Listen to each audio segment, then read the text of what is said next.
Hello and welcome to Dining with Death. This episode is on my playlist, Dining with the Departed, where we talk about famous or infamous people who have passed. We discuss their lives and their careers, what they're famous or infamous for, and then I taste either their favorite food, sometimes their last meal. I want to apologize for the way that I sound. I've had a terrible cold. My two little granddaughters are just petri dishes of bacteria. We call them Typhoid Mary, but we have no personal space when we're with them. They sleep in bed with me and my husband. They eat off our forks, and we endure the colds because we love them so much. I waited as long as I could to film this, but my voice is still pretty bad. But I am bringing you your content come hell or high water. I'm Stacey Lee. Let's begin. If you're under 40, you probably know who Anna Nicole Smith was, but you most likely don't have a feel for just how fascinated we were with her in her younger days. A lot of people didn't like her, but even those people were fascinated with her. I didn't really know who she was until I started seeing her in the Guess jeans ads in about 96, 97, and let me tell you, her face was everywhere. There were a lot fewer big brands back then, but Guess was one of the biggest. And Anna Nicole was easily the most famous woman in the world for a couple of years there. And then her life just became an absolute tragedy. By the time her reality TV show aired, which I watched every single episode of, I felt really sorry for her. If you changed Anna Nicole Smith's name to some old English name and told her story the way a folklorist would tell it, it would be a story for the ages. People dismissed that because she was, considered kind of trashy. But her story was very sad.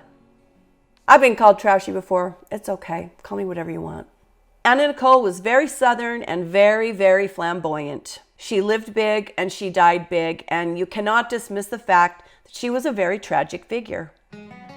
Vicki Lynn Hogan was born on November 28, 1967 in Houston, Texas, to Virgie Arthur and Donald Hogan. She was their only child, but had 5 half-siblings on her father's side.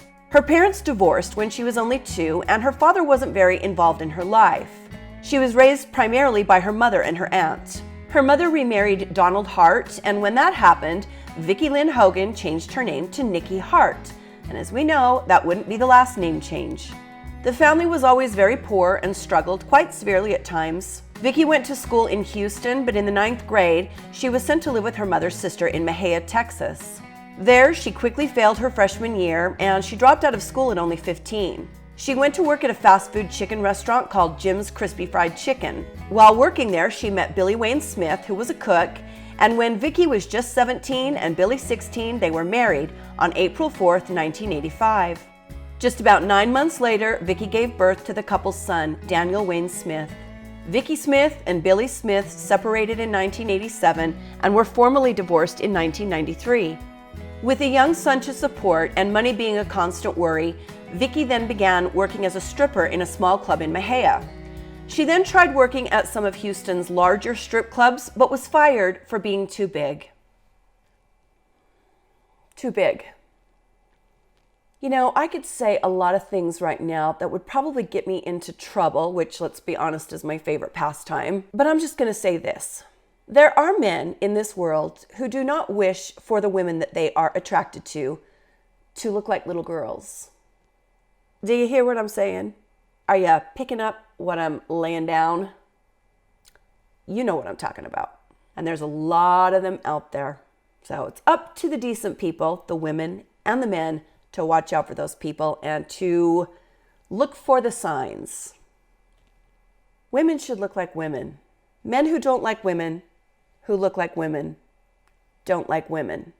It's a big problem. Vicki ended up at a lesser-known strip club, which is where she met J. Howard Marshall, a multimillionaire in his 80s. One day in 1991, Howard wheeled himself into the strip club and Vicki was working the day shift. She chatted with Howard, and he invited her to lunch. She met him the next day at his hotel room, and after they had lunch, Vicki complained about having to go back to work. Howard handed her an envelope with $1,000 cash in it and said, "Don't go back to work, my lady love. You never have to go back to work." For the next few weeks, and then months, and then years, Howard kept Vicki in millions of dollars worth of jewelry, clothing, and even bought her a Rolls Royce. I did enjoy reading that even though they were rich, they loved eating at Red Lobster, where Vicki was once a waitress. I love that story, and I love Red Lobster. Red Lobster has a special place in not only my heart, but in our family lore. How can I tell this story without getting in too much trouble? In my previous life, when I was a churchgoer, I had to force myself to go to church. I never liked going. It never felt natural to me, and I never felt like I fit in. So I was always looking for an excuse to get out of going to church. I didn't want to disappoint anybody. I wanted to do the right thing, and I had been raised to believe I had to go to church or bad things were going to happen to me. So I went, but I never liked it. Well, when my kids got a little bit older, they caught on to this pretty quickly, and they knew it didn't take much to get Mom to leave church. They also liked to go to Red Lobster on Sunday, and that became kind of our little place. We live in a small town. We don't have a lot of options. We all like Red Lobster. Mormons go to church in 3-hour blocks. You usually start out together all in the chapel. The whole family's together with everybody else. Then you split off into groups. The men go this way, the women go this way, and the kids go somewhere else. Well, we didn't want anybody to see us leaving. So we would go to the first part, make our appearance. We're here. And then we'd go to our classes, and then one by one, kind of 5-10 minutes in, slip out of our classes and into the parking lot. This is really bad. Mormons aren't supposed to spend any money on Sunday, so there's that too. We'd rush home, rip the Sunday clothes off, put on our casual clothes, and go to Red Lobster. We were usually pulling back into our driveway from Red Lobster when everybody else was coming home from church, and we'd be like, sometimes we'd wait around the corner or go get ice cream. Oh, why did I do the things I did? Why did I do the things I did? Howard took care of Vicky and her young son, and although, come on, we all know what the deal was here, she seemed to have some genuine affection for Howard. Perhaps it was more gratitude. She tolerated the arrangement, but there are reports that Vicky was definitely not in love with Howard and at times could have been more considerate and concerned. In 1992, Vicky mailed photos of herself to Playboy magazine, and she was invited to pose for photos. That became her big break. Vicky was almost 6 feet tall and weighed at least 50 pounds more than the average model. She was different and, of course, very beautiful. After she posed for Playboy, she got an agent, and that agent suggested that she change her name to Anna Nicole, which she did. Soon, Anna Nicole Smith became the spokesperson for Guess Jeans. She also modeled for H&M, Marie Claire, and GQ. In 1994, she modeled for New York Magazine, but was very angry with how the photo was used. The magazine took the photo of Anna Nicole wearing cowboy boots and eating chips and titled it on their cover as White Trash Nation. Anna Nicole sued the magazine for $5 million, saying the usage of the photo ruined her reputation. That lawsuit was settled out of court. A few years into her newfound fame as a model, Anna Nicole and Howard went to the White Dove Wedding Chapel in Houston and got married.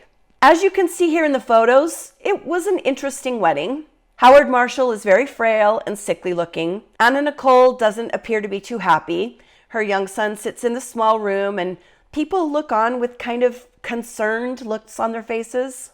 But to each their own. This is what Howard Marshall wanted, and he got what he wanted. Just 13 months after the wedding, Howard Marshall died at the age of 90, and Anna Nicole Smith's life quickly got very, very complicated.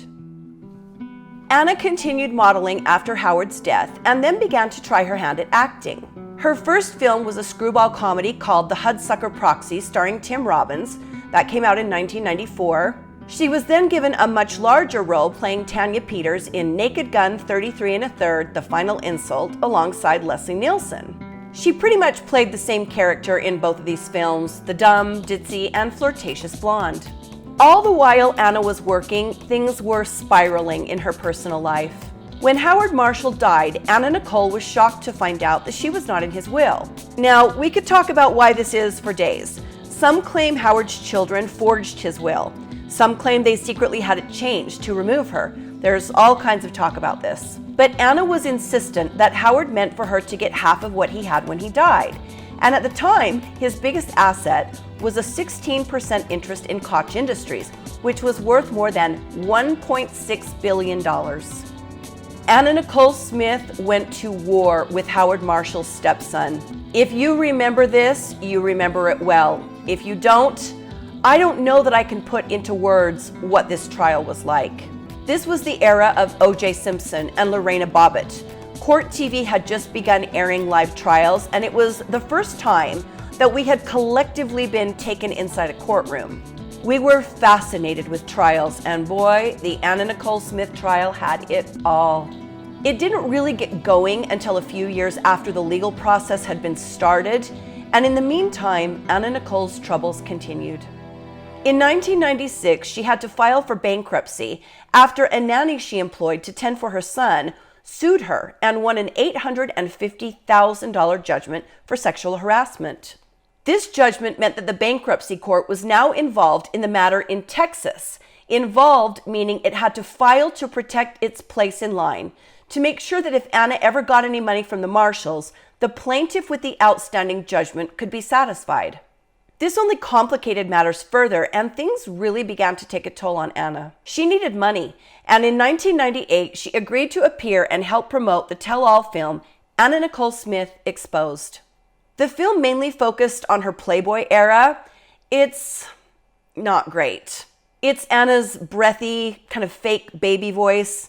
She's slurring her words, which was typical of her. Parts of it are here on YouTube if you're interested. It's kind of painful. Anna Nicole made a couple of TV guest appearances, one on Veronica's Closet and one on Ally McBeal. Boy, today is a real walk down 90s memory lane, isn't it? But Anna Nicole's biggest role was also probably her biggest mistake.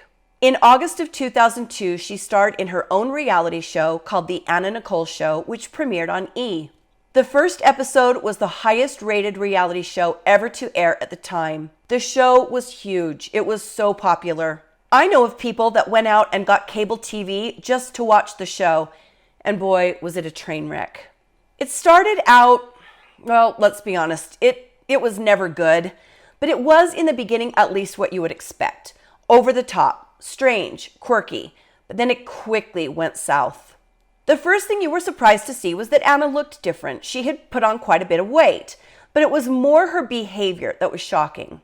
She was out of it all the time. She slept a lot. She was totally incoherent. She slurred her words all of the time.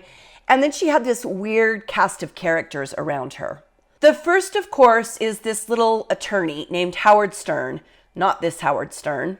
This guy was obviously in love with Anna, but claimed he wasn't. She had this assistant named Kim who had purple hair, long before everyone had purple hair. And then there was Daniel, her son, who always looked like he'd rather be getting his teeth drilled than being filmed. And of course, there was her dog Sugar Pie that went absolutely everywhere with her. I found some of these old episodes here on YouTube and watched them, and it's actually worse now than it was then. Now we would have people demanding that the show stop and not show someone in Anna Nicole's condition. There are scenes where she can barely string 3 words together, and it's really sad. She was clearly being exploited in the middle of addiction, and she was very clearly in need of serious intervention. But the show was good ratings, and people ate it up, and that's all that mattered. The show only aired for a season, maybe a season and a half, and then it was canceled. Anna Nicole tried acting again, but she was under constant scrutiny. People called her fat, which she was not, and people called her washed up. And although she was always smiling when you saw her in public, you could see that she was suffering. There are all kinds of stories about her private life, how bad her addiction was, and how bad her finances were, but all the while, this fight over Howard Marshall's money continued. Anna had teamed up with one of Howard's disinherited sons, and together they were fighting Howard's stepson, Pierce. Initially, a probate court found in favor of Pierce, and it looked like Anna Nicole wasn't going to get anything. But then, the California bankruptcy court got involved and ruled in Anna's favor, awarding her $474 million. The Texas courts then filed motions to block the award from California, stating that Texas, not California, had jurisdiction. Now, keep in mind, much of this was aired on TV, and it was boring as hell at times. Probate law is very boring, but people were still glued to their TVs each day to see Anna go into the courtroom and come out. And then there were these very famous moments when Anna Nicole would take the stand and yell things like, "Screw you, Rusty," at Howard's son's attorney. It was kind of amazing and very sad, and you just couldn't turn away. Anna Nicole is sitting there on the stand in her colorful outfits, little butterfly clips in her hair, looking exasperated and angry. but I will say more coherent than at other times. It was a circus. Because the Texas and the California courts couldn't agree, the United States Court of Appeals was then petitioned to intervene, and it heard the matter. In March of 2002, it vacated the California bankruptcy court's ruling and reduced Anna Nicole's award to $88 million. Of course, Howard's family filed an appeal. It then went all the way to the Supreme Court. This story is a Southern Gothic tale and a Shakespearean tragedy and a pop culture nightmare all rolled into one. In May of 2006, the Supreme Court unanimously decided in Anna's favor, basing their decision on laws regarding marital property as those laws are written. The court didn't award Anna half of the estate, but rather granted her the right to pursue it in federal court. Then Pierce Marshall, the stepson, died at only 67 years of age from an infection, but his widow continued to sue Anna. In the midst of all of this, Anna becomes a spokesperson for Trim Spa, which is a diet company, and she loses quite a bit of weight. During this time period, she made a couple of public appearances that are just totally off the rails. The most infamous of those being her appearance at the Billboard Music Awards in 2004. She shows up very thin and very incoherent. As she speaks, it is plain that she is just off her face. The audience gets very quiet and then stunned, and then they kind of try and clap to support her as she rambles, but it gets worse and worse until finally they turn the music on and raise the curtains, and she introduces this kind of unknown person named Kanye West to us. Remember the world before we knew who Kanye West was? Look, the guy is a genius in some regards, but I just personally cannot stand him. Right after these bizarre appearances and the court decision in 2006, Anna suddenly announced that she was pregnant. This came as a shock to everyone that followed her because there was no known man in her life. Well, other than this guy. When I tell you this was big news, it was all anyone was talking about. People were dying to know who the father of this baby was. And then Anna shocked everyone by saying, Howard, her attorney, was the father of the baby. Nobody bought this, nobody at all. And then soon this other man named Larry Burkhead came forward. He claimed he had been involved with Anna Nicole for months and that he was the father of the baby. For whatever reasons, Anna Nicole did not want to acknowledge Larry Burkhead as the father. And the next thing we all know, Anna, Howard, and Daniel have packed up and flown to the Bahamas, where they claim Anna is now a resident. Obviously, this was a legal maneuver on Howard's part because paternity laws are very lax in the Bahamas. So it's September of 2006. We start getting these images of a very pregnant Anna Nicole, Howard K. Stern, Anna's son Daniel, and then on September 7th, 2006, we get word that a baby girl has been born, and Anna Nicole names her Danny Lynn Hope Marshall Stern. The media receives these photos of Anna Nicole and Howard looking like a couple holding this gorgeous little baby girl, and everyone is just confused. As if things could not get any stranger. I mean, you cannot make this stuff up. We receive news that Anna Nicole's 20-year-old son, Daniel, has died. Not only has he died, but he has died in his mother's hospital room while she's recovering from having the baby.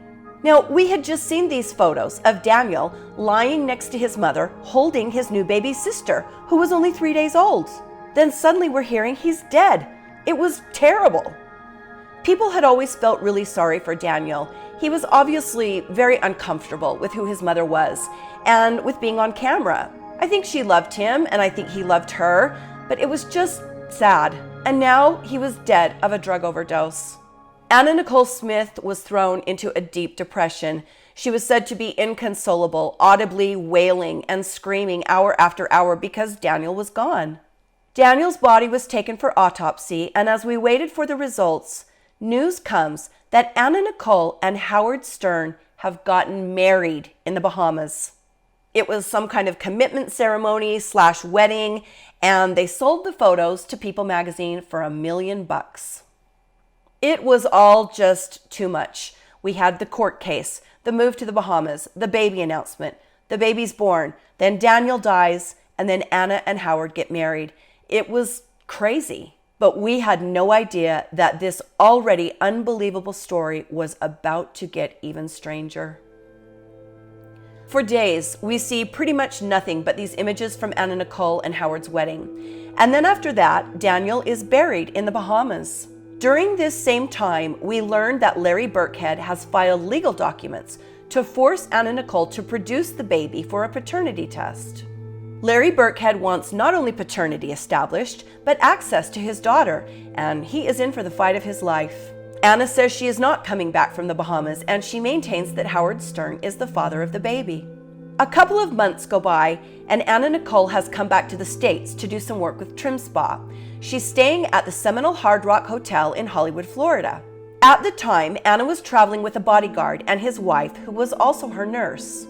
At about 1:30 in the afternoon on February 8, 2007, the nurse walked into Anna Nicole's hotel room and found her unresponsive. She called 911 and began CPR as she waited for emergency services to arrive. Anna Nicole was rushed to Memorial Regional Hospital, where she was pronounced dead on arrival.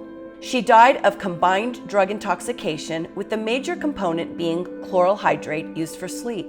She also had Klonopin, Ativan, Serax, and Valium in her system. At the time of her death, Anna was malnourished and she had severe abscesses on her buttocks from injections from the drugs and from human growth hormone, which helped her lose weight. Now another court battle ensued. Anna Nicole's mother wanted her body brought back to Texas for burial. Howard insisted she be buried in the Bahamas. Do some of you remember this trial? This trial was so disgusting.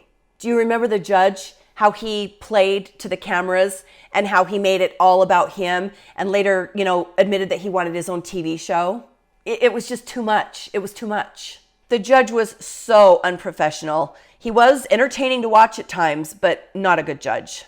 He made wild statements. He posed for the camera. And then he provided us with one of the most cringe moments ever on TV, where he fake cries and says he wants Anna Nicole buried next to her son in this very dramatic fashion. It was just so bizarre. The whole thing was sad and bizarre, but they did finally settle it. On March 2nd, 2007, Anna Nicole Smith was buried in the Bahamas in a casket draped in soft pink fabric covered in ribbons and feathers. Larry Burkhead was determined to be the real biological father of Danny Lynn, and he took custody of the little girl who is now 16 years old. Anna and her son lie in the Bahamas, and Howard K. Stern is now working in the public defender's office in California. From what I can gather, the legal fight over the money is still going on. It's just a really sad story that could have gone very differently. It's one of those stories where I feel like everyone was trying to get their hands on somebody that didn't know how to handle their own fame.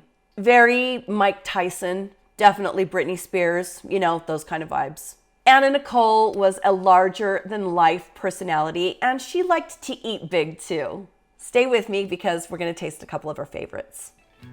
Apparently, Anna Nicole liked a lot of things. She liked pizza, she liked donuts, she liked chocolate milk. But the more I looked around, it was apparent that she had two favorites. The first was fried chicken, and the second, dill pickles. Let's give it a taste.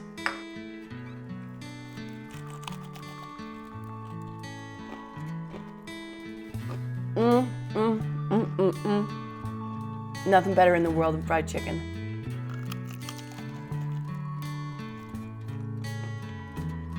This is a girl after my own heart. I always say you could pickle a dirt clod and I'd eat it.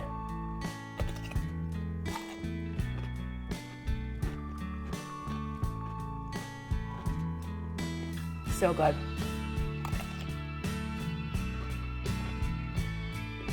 A sad story all the way around. I wish Anna Nicole were still here, and I wish her son were still here. It'd be nice to see what they'd be doing with their lives.